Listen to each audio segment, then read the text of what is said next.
Welcome to our YouTube channel. In this video, we'll provide you with a full guide on how to search for a local WhatsApp channel. If you want to discover channels specific to your country or region, we've got you covered.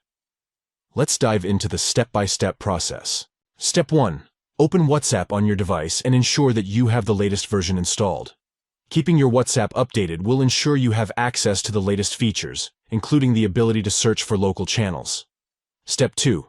Tap on Updates from the upper drawer.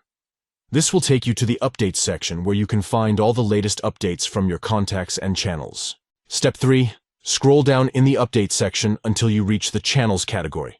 This is where you'll find the channels available for you to explore. Step 4. To search for a local channel, tap on Find Channels. This option allows you to search for channels based on keywords or names. Step 5. In the search bar, tap on the last button that represents your current country location. This will refine your search to display channels specific to your country. By following these simple steps, you can easily search for local WhatsApp channels and discover content that is relevant to your country or region. Stay connected with channels that share news, updates, and content from your local community.